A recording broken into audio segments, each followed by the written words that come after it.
जय मसीह सभी को। जय मसीह। वचन पढ़ने के लिए खड़े हो सकते हैं अपने स्थान पे।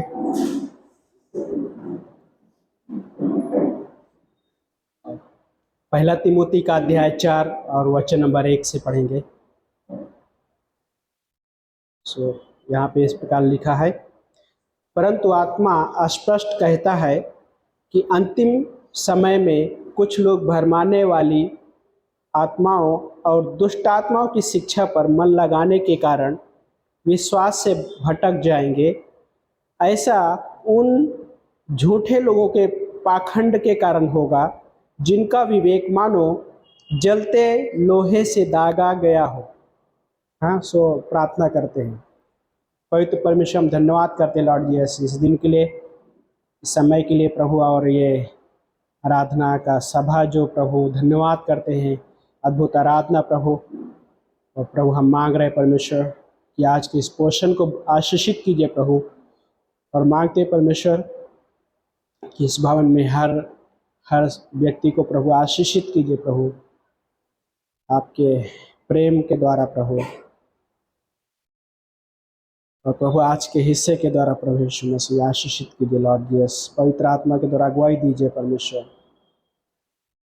हाँ प्रभु, आपकी उपस्थिति के लिए धन्यवाद देते हैं परमेश्वर कि आप हमारे बीच में हैं परमेश्वर। ये पुलपिट का स्थान प्रभु आपका स्थान है प्रभु, आप बातें कीजिए यहाँ से परमेश्वर।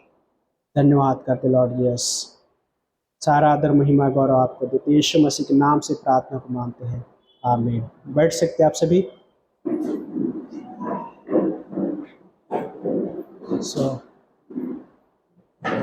पौलुस इस हिस्से में बहुत सारे चीज़ें लिख रहे है ना। जैसे हम पीछे अध्याय में देखते हैं, उसी हिस्से में तो एक सेवक के लिए लिख रहा है ना। दास लीडर भी अगुवा होने दो, कलीसिया के हर एक उस विश्वासी के लिए भी है, एक निर्देश के रूप में वो लिख रहा है। और अध्यक्ष के बारे में भी बात करता है और बहुत सारा चीज़ें हैं। आराधना के विषय में भी बात करता है और महिलाओं के लिए भी बात करता है कि महिलाओं को किस तरीके से जीवन जीना है, पुरुषों को भी किस तरह से जीवन जीना है, हर एक विश्वासी होने के नाते। लेकिन जब इस अध्याय में, चौथे अध्याय में जब देख रहे हैं, तो तिमुथी को पर्टिकुलर एक व्यक्तिगत रूप से कुछ आदेश दे रहे हैं, क्यों बहुत जरूरी है। और पहले हिस्से में क्या कहा कि आत्मा स्पष्ट रूप से क्या कर रहे हैं, कहता है, मतलब क्लियर तरीके से साफ बोलते हैं, लाइक उस तरह से क्या करते हैं, आत्मा बता रहा है। और क्या चीज बता रहा है, क्या कह रहा है कि अंतिम समय में क्या होगा।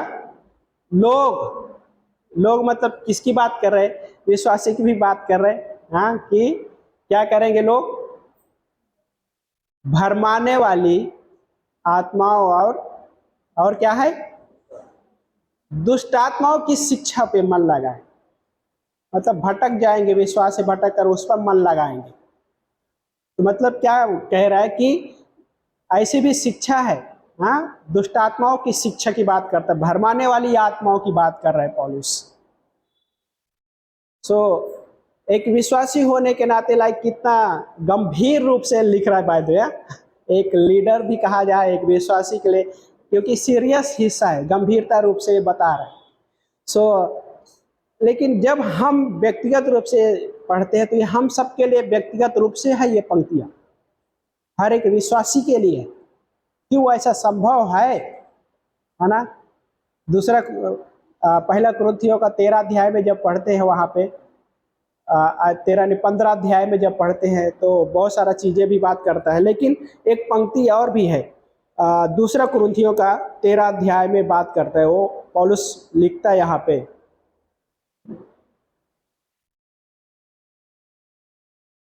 वचन नंबर 5 में बोलता है कि अपने आप को परख कर देखो कि तुम विश्वास में हो या नहीं। दूसरा कुरिन्थियों का 13 अध्याय वचन नंबर 5 में क्या बोलते हैं, अपने आप को क्या करने, परख कर देखो कि विश्वास में हो या नहीं। फिर आगे क्या कह रहा है उसी पंक्ति में, अन्यथा सॉरी फिर आगे कहता है कि अपने आप को जांचो। पहले परखने के लिए बोल रहा है, फिर अपने आप को जांचो, है ना। फिर क्या बोलता है कि जांचो, या क्या तुम अपने विषय में नहीं जानते कि यीशु मसीह तुम में है। पहले परखने के बारे में, विश्वास परखने की बात करता है, फिर अपने आप को जांचने के बारे में बात कर रहा है, और फिर क्या कह रहा है कि यीशु मसीह तुम में है या नहीं। लेकिन सिद्धांतिक रूप से देखा जाए तो जब एक व्यक्ति कहूं मैं, या विश्वास के बाद विश्वासी कह सकते हैं, है ना, सो उसके अंदर यीशु मसीह निवास स्थान बना लेता है, पवित्र आत्मा का वो निवास स्थान भी हो जाता है। सो लेकिन पौलुस ये चीजें क्यों लिख रहा है, कुरिन्थ की कलीसिया में अलग हिस्सा था, लेकिन जब तिमुती की किताब में लिख रहा है थोड़ा डिफरेंट है, वो व्यक्तिगत रूप से लिख रहा है। हाँ, और इस पंक्ति में फिर क्या, उसी पंक्ति में क्या कह रहा है कि अन्यथा तुम जांच में खोटे निकले। खोटे मतलब दूसरा ट्रांसलेशन में क्या बोलते हैं, निकम्मे निकले। कोई अपने आप को निकम्मा कहेगा? नहीं पसंद आता है। हाँ, कोई यार कहे तुम तो खोटा है, मराठी में बोल दो खोटा, बोलो ना कुछ, हाँ, तो वो चल जाता है कि मतलब मुझे ठीक है, खोटा बोलने के लिए कह रहा है, ठीक है चल जाएगा थोड़ा बहुत। लेकिन क्या कह रहा है कि एक विश्वासी होने के नाते अपने विश्वास को परखना, अपने आप को जांचना, और ये समझना कि तुम में मसीह है कि नहीं है। अगर वो चीजें साइड में अगर हो रहा है तो देन क्या है, क्या बता रहा है कि तुम खोटे हो, निकम्मे के रूप में कह रहा है। लेकिन जब तिमुती को लिख रहा है वो चीजें, सोचिए थोड़ी देर के लिए कि तीसरे अध्याय में सेवक लोगों के क्वालिफिकेशन की बात करता है। एक सेवक को किस तरह से क्या क्वालिफिकेशन होना चाहिए, और देन उसके बाद में एक लीडर के लिए भी लिख रहा है कि उनका भी क्वालिफिकेशन क्या होना चाहिए। एक विश्वासी स्त्री का भी क्वालिफिकेशन, या नहीं कि बीए या एमए क्या बोलते हैं वैसा नहीं कंप्लीट कर लिया, वैसा नहीं बात कर रहा है। एक मसीह में भी आत्मिक जीवन की बात कर रहा है, योग्यता जिसको बोलते हैं, और वो कितना जरूरी पार्ट है बाय द वे। और लेकिन चौथे अध्याय में व्यक्तिगत रूप से बात कर रहा है तिमोथी को, और ये कहते हुए मैं जब पढ़ा तो जब भी ये पंक्तियों को पढ़ते हैं तो अपने आप को बाय द वे क्या है कि ये नहीं कि हम सब परफेक्ट हैं, है ना, लेकिन हम अपने आप को क्या करते हैं, उस वचन के सामने रखते हैं। क्यों सामने रखते हैं? कि गॉड ने हम सबको ग्रेस दिया है, हम उस ग्रेस की वजह से हम आगे बढ़ते हैं। ये नहीं कि ये योग्यता जो है, इस योग्यता में फेल हो गए तो कल से सब बोरिया बिस्तर बांध के होता है ना साइड में फिर से अपना जीवन में चले जाए, वैसा नहीं। ये इसलिए लिख रहा है कि हम एक मसीह होने के नाते, विश्वासी होने के नाते, परमेश्वर का जन होने के नाते, है ना, परमेश्वर का बेटा या बेटी होने के नाते, यस हम सबका लाइफ में कमजोरियां हैं, लेकिन ये नहीं कि जब फेल हो जाते हैं, गिरते हैं, तो पीछे अपना लाइफ में फिर से वही जीवन जीने लगे, नहीं। परंतु क्या एक बता रहा है कि बहुत सारे लोग हैं अंतिम समय में कौन सी शिक्षाओं पे मन लगाएंगे, भरमाने वाली दुष्ट आत्माओं की शिक्षाओं पे मन लगाएंगे, क्योंकि संभव है। और कुछ चीजें कि एक जो सेंटेंस इसमें जो बात किया पौलुस बहुत अद्भुत तरीके से, जो आखिरी उसी पहली पंक्ति में क्या बोलता है कि दुष्ट भरमाने वाली आत्माओं और दुष्ट आत्माओं की शिक्षा पर मन लगाने के कारण विश्वास से भटक जाएंगे, विश्वास से भटक जाएंगे। और वही जब पहला कुरिन्थियों में बोलता है कि अपने विश्वास को परखो, अपने आप को परखो, विश्वास में हो कि नहीं। इंग्लिश में उसको क्या बोलते हैं, द फेथ, है ना। बहुत महत्वपूर्ण हिस्सा है वो, कि विश्वास से भटकने के बारे में क्यों भटकने का एक रीजन है, कि भटकने का वजह जो कारण है वो ये है कि भरमाने वाली आत्मा और दुष्ट आत्माओं की शिक्षा पे मन लगाना। और कुलुसियों में जब पढ़ते हैं, पौलुस कहता है कुलुसियों का अध्याय 3 वचन नंबर 2 में जब पढ़ते बोलते कि अपना मन पृथ्वी पर की नहीं परंतु स्वर्गीय वस्तुओं पे मन लगा, स्वर्गीय वस्तुओं। तो विश्वास से भटकने का रीजन क्या है, कि दुष्ट आत्माओं की शिक्षा पे मन लगाना, उस चीज को इनकार करना जो बिब्लिकल सिद्धांत है, उस चीज को इनकार करके और चीजों में मन लगाना। बहुत आसान है कि एक विश्वास से वो भटक जाए। हमारा उद्धार विश्वास से अनुग्रह के द्वारा हुआ।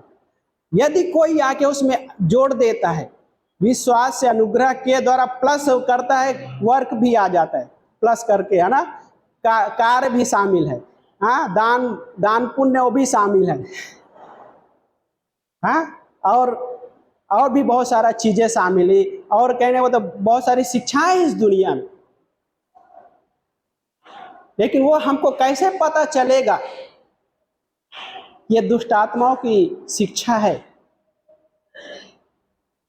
पहला यूहन्ना में जब पढ़ते तो यूहन्ना लिखता वहां पे कि लाइक यदि कोई यीशु मसीह को परमेश्वर का पुत्र के रूप में जो कुंवारी से जन्मा उस चीज को इनकार करता है, वो मसीह नहीं है ना। लाइक ग्रेटर गेस में एक शब्द एक कैटेगोरिकल डॉक्ट्रिन की बात करते हैं, मतलब कि एक सिद्धांत है जो क्रमानुसार सिद्धांत है, बहुत सारे सिद्धांत जो बाइबल के अनुसार होना जरूरी, और वो चीजें जो अगर कोई सिखाता है जो बाइबल के अनुसार नहीं है, तो वो सिद्धांत वही हो गया जो दुष्ट आत्माओं। अब व्यवस्था विरोध का अध्याय में जब आगे पढ़ते, व्यवस्था विरोध का अध्याय 4 अध्याय वचन नंबर 2 में जब पढ़ते हैं तो वहां पे वचन कहता है कि जो आज्ञा मैं तुम्हें दे रहा हूं उसमें ना तो कुछ जोड़ना और ना उसमें कुछ घटाना, जिससे कि तुम अपने परमेश्वर यहोवा की उन आज्ञाओं का जिनको मैं तुम्हें सुना रहा हूं पालन कर सको। उसमें क्या कह रहा है कि ना तो कुछ जोड़ना और ना घटाना। जोड़ने वाले में वही आ जाता है, बहुत सारे लोग एक लाइन पढ़ेंगे सिद्धांत तैयार कर लेते हैं, नहीं, वो लाइन पीछे वाले हिस्सों से कनेक्ट होती है। बैकग्राउंड क्या है, क्या कहना चाहते हैं, इसलिए बाइबल पढ़ना जरूरी है। कोई एक लाइन आके, है ना, सिद्धांत सिखाने लगे तो उस पर ट्रस्ट करने जैसा नहीं है बाइबल। इसलिए कि प्रेरितों काम जब पढ़ते 17 अध्याय में वहाँ के बिरिया के लोग थे, वो पढ़ते जब सुनते थे जो लोग, और सुनने के बाद में वापस जाके बाइबल पलट कर देखते थे खोल के कि क्या वो जो सामने वाला प्रचार कर रहा था या बता रहा था वही था कि कुछ और था। हाँ, और पुराने नियम में भी इस बात के लिए मतलब था, गॉड ने कहा था कि जो आज्ञाएं मैं तुम्हें दे रहा हूं उसमें ना तो तुम कुछ जोड़ना और ना घटाना। और देन उसी व्यवस्था विवरण का अध्याय 4 में वचन नंबर 9 में जब पढ़ते हैं, 9 वो खोल सकते हैं आप मेरे साथ, व्यवस्था विवरण का अध्याय 4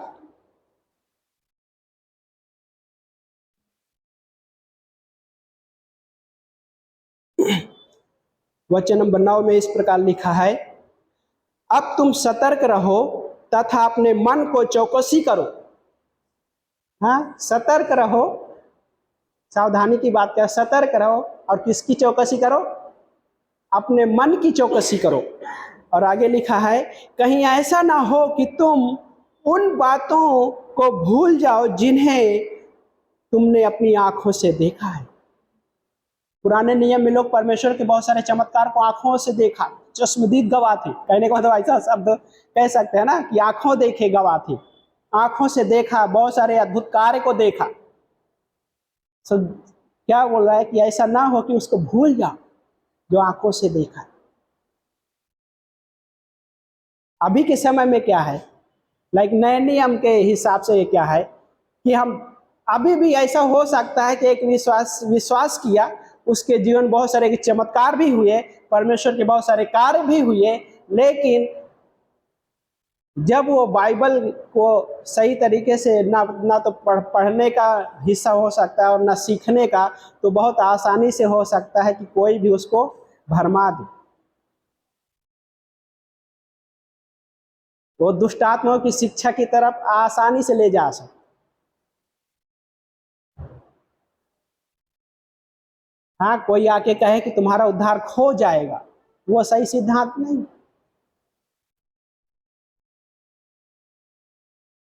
और भी बहुत सारे हिस्से हैं, लेकिन जब व्यवस्था विवरण में लाइक उस समय में भी था बाय द वे, क्योंकि इजरायली लोगों ने परमेश्वर के इतने सारे कार्य देखे, फिर भी उन्होंने कुड़कुड़ाए, फिर भी वो लोग बहुत सारे आराधना के लिए अपने ईश्वर बना लिए। विश्वासी क्या बोलते हैं कि वो मूर्ति भले ही ना हो दिखने के लिए, है ना, स्टैचू कहने को तब, लेकिन बहुत सारी मूर्ति उसके हृदय में छुपी हो सकती है, वो भी उसको विश्वास से भटका सकता है। सवाल आ सकता है कि मैंने प्रार्थना किया था लेकिन मेरे हिसाब से नहीं हुआ। कई बार हम ऐसा सेंटेंस, ऐसा लगता है कि सही है सेंटेंस, लेकिन वो सेंटेंस के पीछे वाला हिस्सा हम नहीं समझ पाते। कई बार वो भी नहीं समझ पाता है, दूसरा व्यक्ति भी नहीं समझ पाता है। लेकिन कई बार ऐसा संभव है कि उसने प्रार्थना तो किया, लेकिन वो जो उसका उद्देश्य था वो गलत था। गॉड बोलते नहीं दूंगा उत्तर, जाओ जो करना है कर सकते हो, लेकिन कहने का मतलब गॉड ये नहीं बोलता है कि तुम चले जाओ नष्ट हो जाओ, वो ऐसा नहीं बोल रहा। गॉड ये नहीं बोलता है कि विश्वास से भटक जा। गॉड क्या कह रहा है कि वो उद्देश्य जो था तुमने मांगा वो सही नहीं था।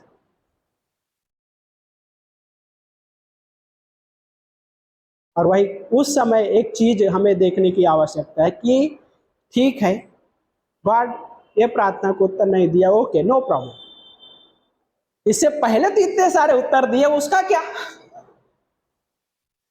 हाँ, इतने सारे उत्तर आए, परमेश्वर ने जब प्रार्थना को उत्तर दिया, इतना सारे चमत्कार किया, उसका क्या। वो बातों पे मन लगाओ एक विश्वासी होने के नाते। लाइक पौलुस वही कह रहा है कि अपनी जो मन है स्वर्गीय वस्तुओं पे मन लगाना। क्या है, लाइक परमेश्वर की इच्छा के अनुसार वो चीजें होना, परमेश्वर के राज्य के प्रति मन लगाना, परमेश्वर का वचन जो पढ़ रहे तो उस पर ध्यान करना।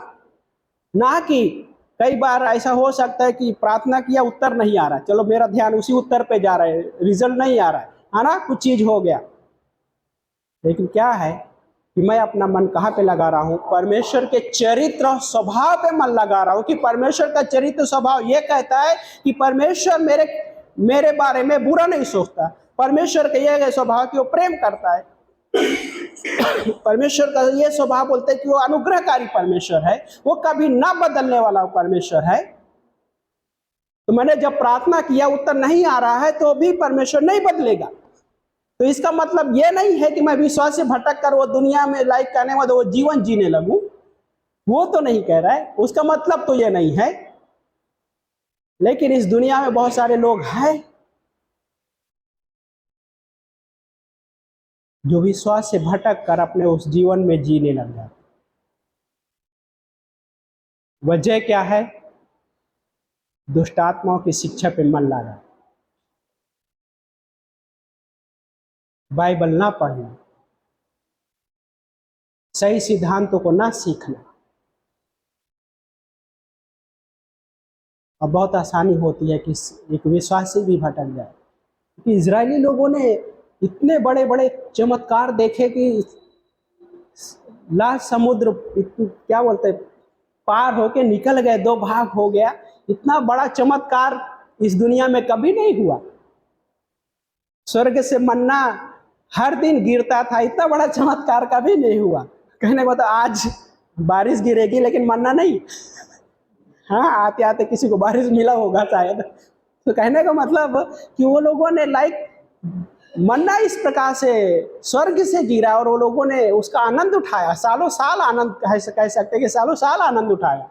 फिर भी क्या हो गया, बाद में अपने लिए बहुत सारे ईश्वर बना लिए। क्या हो गया, भटक गए, भटक गए। लेकिन आगे जब पढ़ते हैं तो लाइक उस 11 अध्याय का वचन नंबर 13 से 17 में पढ़ते हैं, व्यवस्था विवरण 11 अध्याय वचन नंबर 13 से 17वीं पंक्ति में। हाँ, इस प्रकार लिखा है, यदि तुम मेरी आज्ञाओं को जिन्हें मैं आज तुम्हें देता हूं आज्ञाकारी मन से सुनो। पहला पाठ क्या बोलता है, आज्ञाकारी मन से सुनो। हाँ, तो ये पहला हिस्सा हो जाता है कि हमें सुनने की जरूरत है, सुनने की आवश्यकता है। क्या सुन रहे हैं, कैसे सुन रहे हैं, हाँ, सुनने की आवश्यकता। देन आगे क्या लिखा है, हाँ, आज्ञाकारी मन से सुनो अर्थात अपने परमेश्वर यहोवा से प्रेम करो तथा अपने सारे हृदय से, सारे मन से उसकी उपासना करो, मतलब आराधना करो।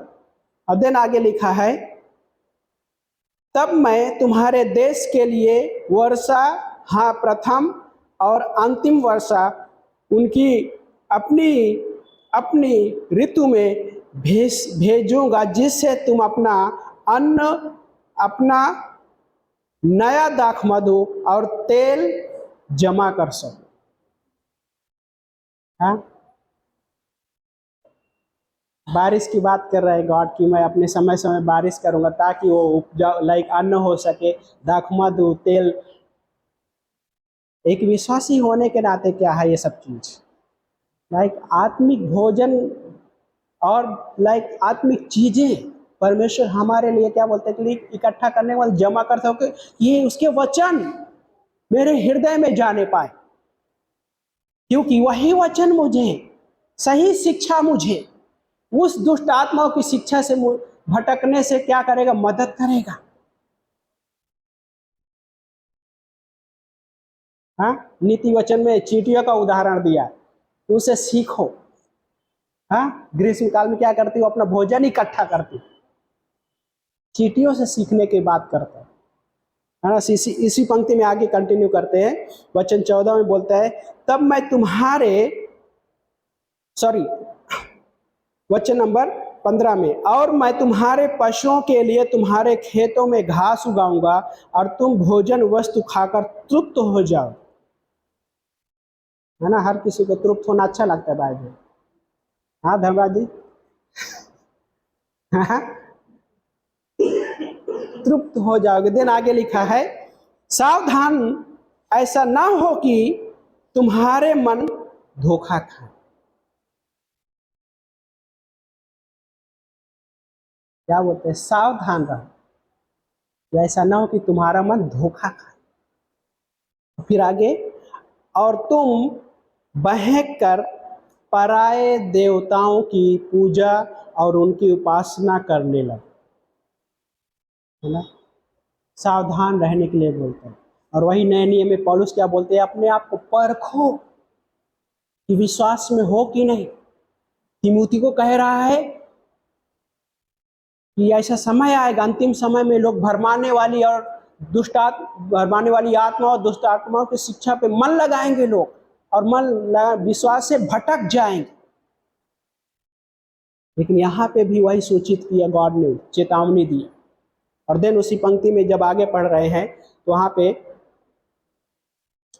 हाँ, वचन नंबर 17 में, और यहोवा का क्रोध तुम्हारे विरुद्ध भड़क उठे तथा वह आकाश को बंद कर दे, जिससे वर्षा ना हो और भूमि अपनी उपज ना दे, तथा तुम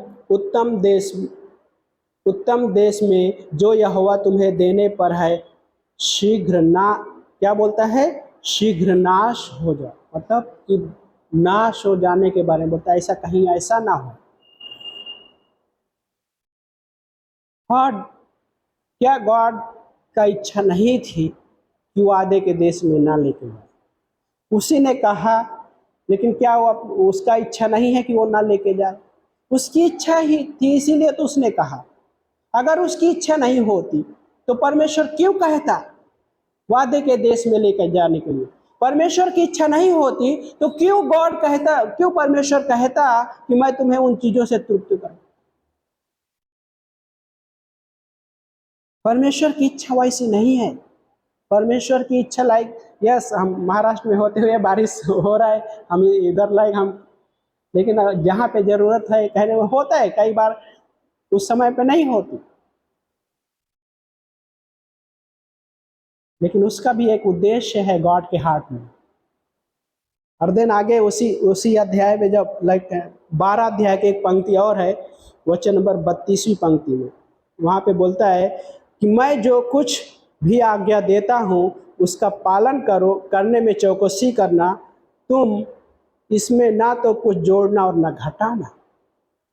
सो गॉड ये चीज़ें कह रहा है, और उसमें भी क्या है कि उनका पालन करने के बारे में कह रहा है, चौकसी करने के बारे में कह रहा है। और नए नियम में जब देखते हो तो नए नियम में तिमुती को व्यक्तिगत रूप से कह रहा है, लेकिन हम सब के लिए व्यक्तिगत रूप से, एक हर एक विश्वासी के लिए व्यक्तिगत रूप से है। और एक पंक्ति और उसी उसी अध्याय में जो हमने पढ़े थे, पहला तिमुती में, वापस पहला तिमुती में आइए, खोलिए अपना अपना बाइबल में, पहला तिमुती अध्याय 4। फिर उसी अध्याय में वचन नंबर 2 में क्या कह रहा है कि ऐसा ना हो, सॉरी, ऐसा उन लोगों के पाखंड के कारण होगा जिनका विवेक मानो जलते लोहे से दागा गया, है ना? ऐसे लोगों की वह कारण होगा, पाखंड शब्द इस्तेमाल कर, पाखंडी लोगों की वजह से, पाखंड की वजह से, जो कह रहा है कि जिनका विवेक जलते हुए लोहे से दागा गया।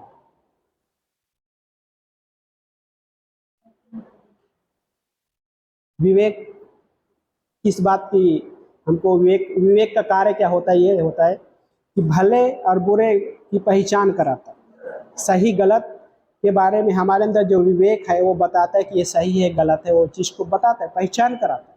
लेकिन जब वो लोहे से दागा गया है तो नहीं, उससे नहीं पता चलेगा कि सही गलत क्या है। हाँ, तो कैसा इस कैसा उदाहरण के तौर पे कैसा है, तो बहुत सारे इस दुनिया में व्यसन करते हैं, मराठी में व्यसन है ना, हिंदी में क्या, नशा। सो एक व्यक्ति है जो कभी अपने जीवन में शराब नहीं पिया, लेकिन दोस्तों की वजह से, हाँ, पहली बार जब पीता है तो उसको बहुत तकलीफ होती है, मतलब मुझे नहीं पता कैसा लेकिन कहने का मतलब कि पहली बार शराब पीता है दोस्त की वजह से, अरे पी लो कुछ नहीं होगा, पहली बार पीता तो उसको नहीं, बहुत तकलीफ होती है, गला ऐसा लगे, मतलब वही बता सकता है, मुझे नहीं पता क्या अनुभव, लेकिन कहने को तो बता रहा हूँ कुछ। सो फिर दूसरी बार पीता है तो उसका असर थोड़ा कम हो जाता है ना?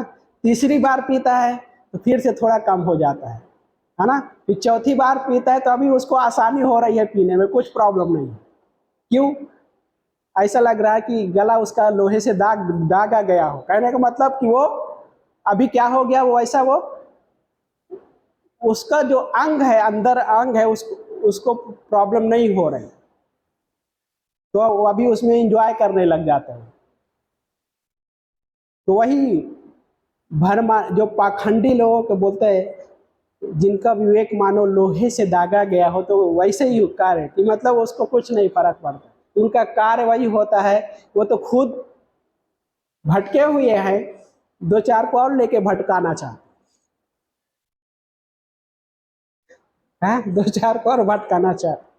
लेकिन एक विश्वासी होने के नाते हम क्या पकड़ के रखते हैं? परमेश्वर के इन वचनों को पकड़ के रखते हैं कि क्या मुझे परमेश्वर छोड़ रहा है, क्या परमेश्वर की इच्छा है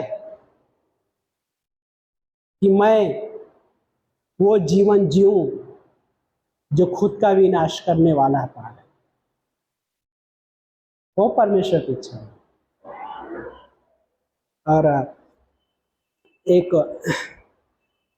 नीति वचन का अध्याय, एक्चुअली उसमें भी 30 अध्याय वचन नंबर 5 और 6 में भी जब पढ़ते हैं तो वहाँ पे भी क्या कहता है, बोल सकते हैं आप मेरे साथ?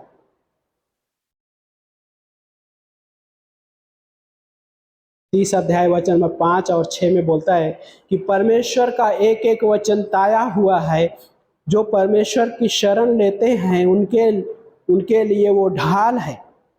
तू उसके वचन में कुछ ना जोड़, ऐसा ना हो कि वो तुझे डांटे और तू झूठा ठहरे। है ना, कुछ जोड़ने घटाने की बात कर रहे, मतलब जोड़ना घटाना नहीं है, क्योंकि हर एक वचन कैसा है?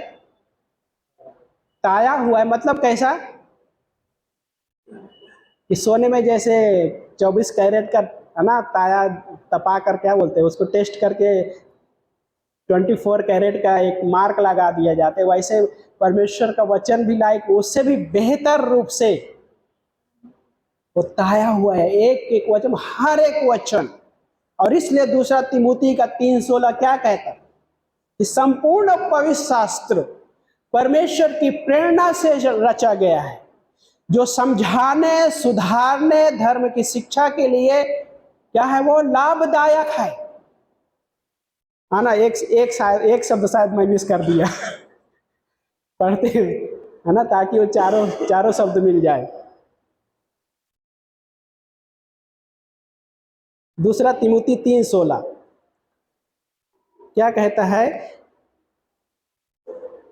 मिला आप सभी को? संपूर्ण पवित्र शास्त्र परमेश्वर की प्रेरणा से रचा गया है, शिक्षा, ताड़ना, सुधार और धार्मिकता की शिक्षा के लिए लाभदायक है ना। पहला क्या है? शिक्षा, फिर ताड़ना, है ना। कई बार जब कोई भी भटकता है भेड़, तो पीछे से डंडा लेकर गॉड ऐसा भी करता है ना। भेड़ भटकती तो चरवाहा क्या करता है, एक डंडा लेकर आता है ताकि भेड़ भटकने ना पाए। सो वो क्या है, वो ताड़ना वाला पार्ट है। ओके।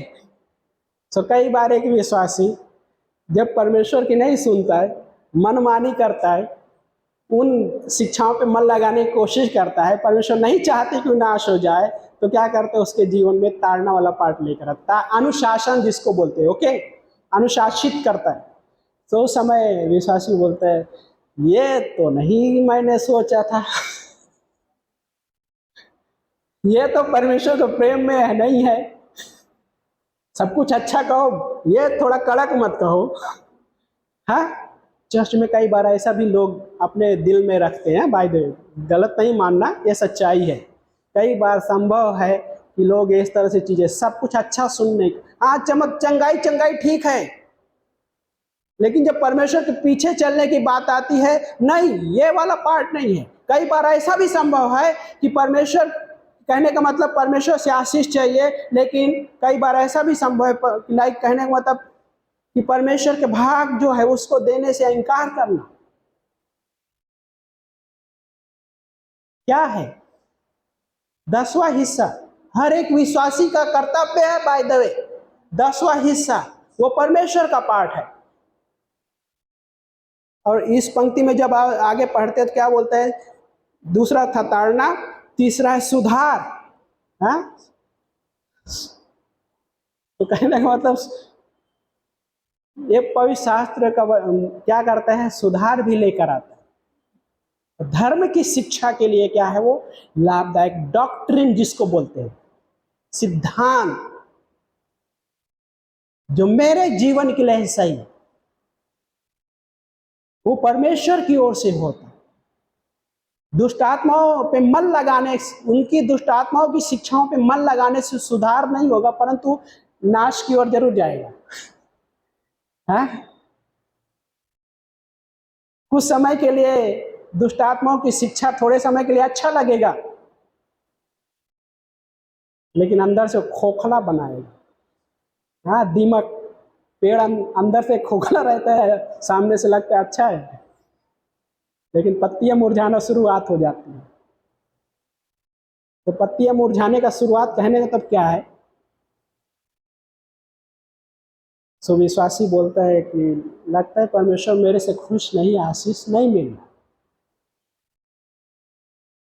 हाँ, तो तर्क लगाने लग जाता है कि परमेश्वर लगता है मेरे से खुश नहीं है, चलो अभी ये संडे बंद, ये संडे चर्च नहीं जाएंगे।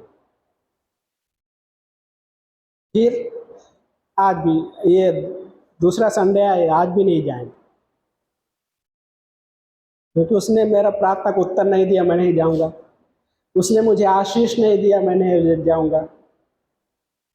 लेकिन गॉड बोला है, जो वचन मैंने कहे उस पर मन लगाया क्या? पौलुस बोल रहा है उन उन वस्तुओं पे मन लगाओ जो स्वर्गीय है, उस पर मन लगाया है क्या? हम कहते हैं हाँ गॉड मैंने मन लगाया था, लेकिन मन कहीं और होता है। हम मतलब परमेश्वर तर्क वितर्क कर लेते हैं कि गॉड मैंने मन लगाया था, उसके पहले कितना 2-3 महीने लगातार गया था ना, 1 साल लगातार बाइबल पढ़ा था ना, उसका क्या, वो तो व्यर्थ हो गया। क्या हो गया? बोलते हैं ना जो कमाया था वो भी गया, वो एक सेंटेंस लोग इस्तेमाल करते हैं। बट गॉड का वो इच्छा वो नहीं, गॉड का इच्छा ये नहीं है। गॉड की इच्छा ये है कि हम उसके साथ बढ़ते जाएं, आत्मिकता में भी और भी बहुत से एरिया में, उसकी इच्छा। क्योंकि परमेश्वर, जो दूसरा तिमोथी संपूर्ण पवित्र शास्त्र परमेश्वर की प्रेरणा से, जिस दिन कोई व्यक्ति आके बोले देखो ये वचन परमेश्वर की ओर से नहीं है, समझ जाने कि ये परमेश्वर, तू ही परमेश्वर की ओर से नहीं है। हाँ, कोई आके बोले कि ये बाइबल में ये गड़बड़ी है, उस दिन आपको परखने के क्या है कि पवित्र शास्त्र दूसरा तिमोथी 3:16 में क्या लिखा है। हर एक संपूर्ण पवित्र शास्त्र, संपूर्ण मतलब कंप्लीट, पूरा का पूरा परमेश्वर की प्रेरणा से रचा गया। श्वास, परमेश्वर का श्वास से। कोई आके बोले देखो ये बाइबल तुम्हारे में गलत है, क्यों? लूत की बेटियों ने लूत के साथ में बेविचार किया था और बच्चे पैदा किए। एक बेटी को पिता के साथ शारीरिक संबंध नहीं करना, लेकिन प्रभु ने तो सब कुछ लिखा उसमें, गलत था तो गलत था वो। यस, उन्होंने परमेश्वर की मदद करने की कोशिश किया, लेकिन वो गलत था। वो दोनों के द्वारा जो बच्चे पैदा हुए, जो विश्वासियों के हमेशा इजराइल के खिलाफ ही रहे, वो कहने को गॉड ने जैसा है वैसा रखा। वो एक परमेश्वर के पवित्रता का पार्ट है बाय द वे। ये नहीं कि कुछ चीजें आके कोई बोलने लगे कि नहीं ये तो प्रेरित नहीं है। हाँ, और भी आके कुछ चीजें बोले कि देखिए ये पार्ट प्रेरित नहीं है, परमेश्वर की प्रेरणा से नहीं रचा, ये गलत है। तो उसके मापदंड के लिए एक ही है ना, क्या बोलते हैं, लाइक एक टेढ़ी लाइन है, कैसा पता चलेगा कि टेढ़ी लाइन है? उसको मेजर नहीं किया ऐसे, लाइक यहाँ से टेढ़ा हुआ ऐसा, सीधा एक सीधी लाइन डाल दिया, पता चल गया वो टेढ़ी लाइन है। और सीधी लाइन रखने के लिए दूसरा तिमोथी 3:16 जो परमेश्वर को वचन कहता है, लाइक हमारे सुधारने के लिए भी है ना। सो कई बार जब विश्वासी सुधारता नहीं तो क्या है, गॉड उसके सुधारने के लिए रास्ता उसको पता है, अपने अनुसार वो करेगा। अनुशासन पहले करेगा, जब अनुशासित नहीं होता है तो दिन ताड़ना भी, और फिर कई बार अच्छा सा ताड़ना होता है। लेकिन इसका मतलब यह नहीं कि फिर से कहने का मतलब जब चीज़ें ऐसा चीज़ें हो तो दूर चले जाना परमेश्वर से, नहीं, उल्टा और करीब आने की आवश्यकता है परमेश्वर से। लास्ट में एक पंक्ति है, दूसरा पत्रस का अध्याय 1,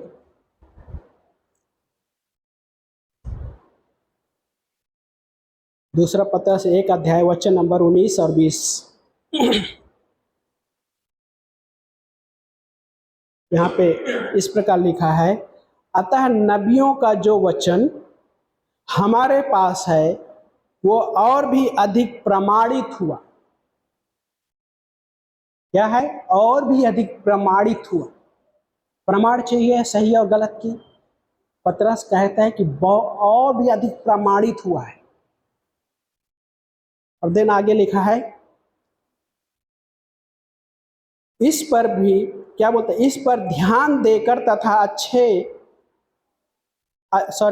ध्यान देकर तुम अच्छा करोगे, मानो कि यह अंधेरे में चमकता हुआ दीपक है। ना? तो कोई एक जन पढ़िए बाइबल सोसाइटी का ट्रांसलेशन पढ़िए, 19वीं पंक्ति। हाँ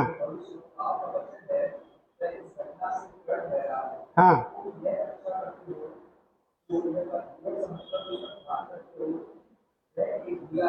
है ना, वो एक कैसा दिया है, लेकिन क्या बोलते हैं, अंधेरे में चमकता हुआ एक दीपक है। क्या चमकता हुआ दीपक है?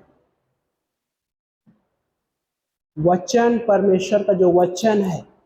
इसलिए यीशु मसीह ने यूहन्ना की किताब में जब पढ़ते तो क्या कहा, जगत की ज्योति मैं हूं। वो अंधकार में लायक इस दुनिया में आके हमारे लिए उसने रोज ज्योति प्रकाश दिया। अब देन आगे जब पढ़ते उसी पंक्ति में तो क्या लिखा है, जो तुम क्या बोलते हैं, अंधेरे में चमकता हुआ दीपक है, जो उस समय तक चमकता है जब तक पौ न फटे और तुम्हारे हृदयों में भोर का तारा उदय ना हो। हाँ, भोर का तारा उदय ना हो। कहाँ पे? हृदयों में। हाँ, ये वचन यीशु मसीह को भोर का तारा कहा गया। और देन आगे जब उसी वचन नंबर 20 में पढ़ते तो क्या बोलता है, पर पहले यह जान लो कि पवित्र शास्त्र की कोई भी भविष्यवाणी व्यक्तिगत विचारधारा का विषय नहीं है। क्या है? कोई भी भविष्यवाणी व्यक्तिगत विचारधारा का विषय नहीं है। और यही एक पाठ होता है जो भरमाने वाली आत्माओं और दुष्ट आत्माओं की शिक्षा का पाठ होता है। क्या? व्यक्तिगत विचारधारा का विषय। लेकिन ये कोई भी भविष्यवाणी व्यक्तिगत विचारधारा का विषय नहीं है, लेकिन उसके पहले क्या बोला? प्रमाणित है। आगे उसी पंक्ति में जब पढ़ते तो क्या बोलते हैं वहां पे, 21वीं पंक्ति पढ़ते तो बोलते हैं, क्योंकि कोई भी भविष्यवाणी मनुष्य की इच्छा से कभी नहीं हुई, परंतु लोग पवित्र आत्मा की प्रेरणा द्वारा परमेश्वर की ओर से बोलते थे। पवित्र आत्मा की प्रेरणा से प्रेरित होकर परमेश्वर की ओर से बोलते थे। एक व्यक्ति का एक व्यक्तिगत विचारधारा नहीं थी। इसलिए हम इस पवित्र शास्त्र के शिक्षाओं पे अपना मन लगाते हैं, ताकि हम भरमाने वाली आत्माओं और दुष्ट आत्माओं की शिक्षा से बच सके, और ताकि हम उस विश्वास से भटकने न पाए। हाँ, विश्वास से भटकने ना पाए। बहुत सारे शिक्षा है ना, मैं नाम नहीं कहने का मतलब, यस, हमें सावधान रहने की जरूरत है। कोई आके कुछ गलत सिखाने लगे तो पहले बाइबल में जाओ। हाँ, उस समय उसको कह सकते, ठीक है तूने जो कहा, मैं अभी मानना नहीं मानने के ऊपर नहीं, जब तक मैं बाइबल नहीं पढ़ूंगा तेरी सुनने के लिए मैं तैयार नहीं। हाँ, जब नहीं समझ में आए तो किसी मजबूत विश्वासी से पूछो उस बारे में, जो इस वचनों को सीखा हो। लाइक इसीलिए तो हम बाइबल क्लास करते हैं। कहने मतलब ये हमारे जीवन का हिस्सा है। ये वचन हमको सुधारता भी है, शिक्षा भी देता है, ताड़ना भी देता है। ताड़ना इसलिए देता है क्योंकि वो हमसे प्रेम करता है। हाँ, माँ बाप बच्चों को डांटते हैं, मारते हैं, तो इसका मतलब ये नहीं कि नफरत करते हैं।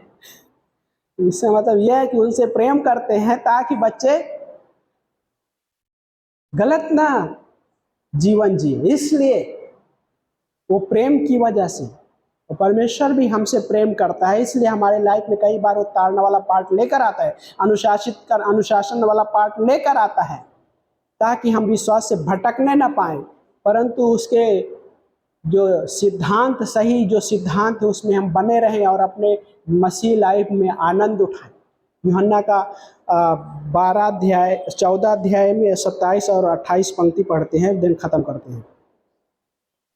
यूहन्ना अध्याय 14 वचन नंबर 27 और 28। हाँ, 27वीं पंक्ति में क्या कहता है यहाँ पे, मैं तुम्हें शांति दिए जाता हूँ, अपनी शांति तुम्हें देता हूँ, ऐसा नहीं देता जैसे संसार तुम्हें देता है। तुम्हारा मन व्याकुल ना हो और भयभीत ना हो। क्या यीशु मसीह ने बोला? अपनी शांति तुम्हें देता, अपनी शांति तुम्हें दिए जाता, जैसा संसार देता है वैसा नहीं। और संसार कहने तो क्या हो गया, वही भरमाने वाली और दुष्ट आत्माओं की जो शिक्षा है ना, भरमाने वाली आत्माओं की और दुष्ट आत्माओं की शिक्षा जो है, वो थोड़े समय के लिए शांति लाएगी। काउंटरफिट, इंग्लिश में काउंटरफिट पीस बोलते हैं उसको, नकली शांति। थोड़े समय के लिए अच्छा लगेगा, और वही है बाय द वे। हाँ, यदि कोई कहे विश्वासी होने के नाते कि शराब पीना सही है, 100% गलत है। ओके, इंटरटेनमेंट मत करना, बाइबल सिखाती है नीति वचन में। और भी बहुत सारा चीजें हैं। सो कहने का मतलब क्या बोलता है, काउंटरफिट शांति जो होती थोड़े समय के लिए शांति रहेगी, और लोग जो दुष्ट आत्माओं की शिक्षा और वो चीजें वैसा ही है बाय द वे, थोड़े समय के लिए अच्छा लगेगा। लेकिन यीशु मसीह ने प्रॉमिस किया कि मैं तुम्हें अपनी शांति देता हूं। उसने ये भी नहीं बोलता कि दूसरे की शांति तुम्हें मैं देता हूं, वो आएगा दूसरा लेके चला जाएगा ना। लेकिन यीशु मसीह अपनी शांति दे रहा है। दिन आगे क्या, उसी पंक्ति में जब कंटिन्यू करते, हाँ, क्या बोला उन्होंने, तुम्हारा मन व्याकुल ना हो और भयभीत ना हो। हाँ, व्याकुल ना हो और भयभीत ना हो। और दिन आगे उसी 28 में क्या बोलता है, तुमने सुना है कि मैंने तुमसे कहा, मैं जा रहा हूं और फिर तुम्हारे पास आऊंगा। यदि तुम मुझसे प्रेम करते तो आनंदित होते, क्योंकि मैं पिता के पास जाता हूं, क्योंकि पिता मुझसे बढ़कर है। इसमें और भी कुछ लोग थे बाय द वे। क्या बोला कि यदि तुम मुझसे प्रेम करते तो आनंदित होते। कुछ लोग थे जो आनंदित नहीं थे। हाँ, ओके, जिन्होंने अपना मन यीशु मसीह के वचनों पे नहीं, परंतु उन चीजों पे मन लगाया था जो थोड़े समय की शांति की तलाश में थे, और यीशु मसीह के प्रेम को स्वीकारा नहीं, इस वजह से वो आनंद नहीं कर पाए। इसीलिए मत्ती का 13 अध्याय जब पढ़ते हैं, एक बीज बोने वाला बीज बोने निकला। हाँ, कुछ बीज बोया तो कहाँ पे गिरा? रास्ते पर। जो रास्ते पे बीज बोया तो चिड़िया आके चुग ले गई। दूसरा बीज पथरीली भूमि पे गिरा। अब पथरीली भूमि पे गिरा तो जड़ न पकड़ने वाले जल्दी उपज तो आया, लेकिन वो मर गया, सूख गया। तीसरा बीज कटीली झाड़ियों में गिरा, और कटीली झाड़ियों में बढ़ा, लेकिन कांटों ने क्या किया? दबा दिया। और चौथा बीज है जो अच्छी भूमि पर गिरा, और वो कितना फल लाया? 100 गुना, 60 गुना, 30 गुना। हाँ, वो फल लेकर आया। तो क्या होता है, 3 टाइप का जो जमीन है ना, तो कई बार विश्वासी भी वहीं पे सुनता है, आनंद मना लेता है, लेकिन वो वचन गहराई तक नहीं गया। जब चीजें शुरुआत हो जाती है तो क्या सवाल है, हाँ। लेकिन चौथा भूमि जो था, चौथा भूमि वो अच्छा हृदय की बात करते, जो गहराई में गया, इस वजह से वो फल लेकर आया। सो लाइक कुछ लोग थे वहाँ पे जिन्होंने प्रभु यीशु मसीह के प्रेम नहीं किया। अगर प्रेम बोलते, अगर तुम उससे प्रेम करते तो आनंदित होते, मतलब क्या, कुछ तो है थोड़ा डा कुछ लोग हैं आनंदित नहीं है, हाँ। लेकिन जिन्होंने उसके प्रेम को समझ पाया वो आनंदित है। मतलब सही शिक्षा, सही डॉक्ट्रिन जो है, सिद्धांत जो है, क्योंकि जब सही सिद्धांत होएगा ना, कई बार तीर की तरह भी घुसता है। दो धारी तलवार, इब्रानी 4:12, हाँ 4:12। तो कई बार लोगों को वो पसंद नहीं आता। चंगाई तक बात करिए ठीक है, आशीष तक बात करिए ठीक है ना। लेकिन जब परमेश्वर के पीछे चलने की बात आई थी, वो थोड़ा थोड़ा ये पास्टर ये वाला पार्ट नहीं, कठिन है। 10वां अंश की बात आती है, नहीं ये कठिन है, हम कैसे दे दे 10वां अंश, कहने हमारा घर कैसे चलेगा। कई बार संभव वायदे हैं, मतलब सच्चाई है बता। लेकिन हर एक विश्वासी जब इन चीज़ों में जीने रखता है, वो विश्वास योग्य है आशीष देने में, वो विश्वास योग्य है। इस वजह से आज हम हैं। अगर वो विश्वास योग्य नहीं रहता तो हमारा अस्तित्व का पता भी नहीं चलता, क्या क्या हो जाते हैं। वो विश्वास योग्य था, इसलिए क्रूस पे जाने से उसने इनकार नहीं किया, परंतु वो क्रूस पे गया और 6 घंटे तक लटका भी रहा, वो दर्द झेलते भी रहा, यहाँ तक कि पिता से संबंध भी टूट गया, क्योंकि वो विश्वास योग्य था। इसलिए वो हमारे लिए वो सब कुछ सह लिया, क्योंकि वो विश्वास योग्य था। इसलिए हम उसके वचनों में बने रहे, इसलिए उसने सब कुछ सहा, हमारे लिए विश्वास योग्य निकला। और आज हम, हाँ, वही चाहता कि हम उन स्वर्गीय वस्तुओं पे अपना मन लगाते हुए जिए ये जीवन को, ताकि हम आनंद उठाएं। थोड़ा आनंद नहीं, है वो चाहता कि हम कंप्लीट आनंद का फायदा उठाएं, पूरा का पूरा, थोड़ा नहीं। ये उसकी इच्छा है, क्योंकि वो परमेश्वर हमसे प्रेम करता है, हमसे प्रेम करता है, और उसका प्रेम कभी बदलता नहीं है। ये सच्चाई है। आमीन। आइए प्रार्थना करते हैं। पवित्र परमेश्वर, हम धन्यवाद देते लॉर्ड जीसस इस दिन के लिए, समय के लिए जो आपने दिया प्रभु। धन्यवाद परमेश्वर कि प्रभु आपने हमसे प्रेम किया है प्रभु। धन्यवाद करते हैं परमेश्वर कि आप हमारे लिए प्रभु वो अच्छी चीज़ें रखे हैं परमेश्वर। धन्यवाद करते हैं परमेश्वर कि आपने बहुत सारी चीज़ें हमारे लाइफ में दी है परमेश्वर। धन्यवाद करते हैं परमेश्वर कि आपके वचन हमें दिए हैं परमेश्वर। धन्यवाद करते हैं परमेश्वर। यस लॉर्ड, धन्यवाद करते लॉर्ड जीसस इस भवन में बैठे हर एक व्यक्ति के लिए प्रभु। हर एक व्यक्ति को प्रभु मजबूत कीजिए प्रभु, ताकि वो दुष्ट आत्माओं की शिक्षा पे मन लगाने ना पाए परमेश्वर, विश्वास से भटकने ना पाए परमेश्वर। मदद कीजिए प्रभु यीशु मसीह, समझने के लिए इन वचनों को परमेश्वर। मदद कीजिए परमेश्वर, इसमें बने रहने के लिए परमेश्वर। मदद कीजिए प्रभु यीशु मसीह। यस लॉर्ड जीसस, मांगते परमेश्वर इस क्षण में परमेश्वर हर एक के जीवन को प्रभु आप चलाइए परमेश्वर। प्रभु आप हर एक के जीवन का उद्धार करता है परमेश्वर।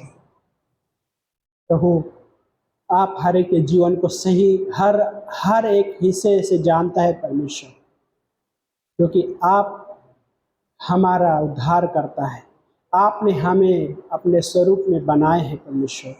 धन्यवाद करते प्रभु। इस समय मांग रहे परमेश्वर, उनके लिए प्रार्थना है तो चंगाई के लिए प्रभु। रीना आंटी जो आए थे प्रभु, जो उनको जो फीवर है, यीशु मसीह मांगते कि टच कीजिए परमेश्वर, उनको चंगाई दे दीजिए प्रभु यीशु मसीह। धन्यवाद करते हैं परमेश्वर। लॉर्ड, हम मांगते हैं परमेश्वर इस भवन में बैठे हुए हर एक व्यक्ति के लिए प्रभु आप मार्गदर्शन कीजिए प्रभु यीशु मसीह। आप उन्हें दिखाइए परमेश्वर रास्ता, उन सही रास्ता दिखाइए परमेश्वर। हेल्प कीजिए परमेश्वर उन्हें प्रभु। धन्यवाद करते हैं परमेश्वर। इस समय सबकी आंखें बंद हैं, सर झुके हुए हैं। आपने यीशु मसीह के बारे में सुने हैं या आज पहली बार सुन रहे हैं, लेकिन अभी तक अपना जीवन यीशु को नहीं सौंपे हैं, तो यीशु मसीह चाहता है, आपके जीवन में आना चाहते हो और उस वो परमेश्वर का जो प्रेम है आपके प्रति, वो कभी ना बदलने वाला प्रेम है और वो आपके जीवन में आना चाहते हैं। तो आप अपने हृदय को कठोर मत कीजिए, अपने हृदय में उसको स्वीकार कर लिए इस क्षण में और अपने हृदय में बोलिए, प्रभु यीशु मैं आपके नाम में विश्वास करता हूँ। प्रभु यीशु मैं आपके नाम में अपने पापों से क्षमा मांगता हूँ या क्षमा मांगती हूँ। प्रभु यीशु आप मेरे जीवन में आओ। प्रभु यीशु मैं आपको अपना उद्धारकर्ता के रूप में स्वीकारता हूँ या स्वीकारती हूँ। धन्यवाद करते हैं परमेश्वर। लॉर्ड, आपके नाम को बड़ाई प्रशंसा मिले तो हर एक व्यक्ति को आपके हाथों में सौंपते हैं। धन्यवाद करते हैं सभा के लिए। यीशु मसीह के नाम से प्रार्थना मानते हैं, आमीन।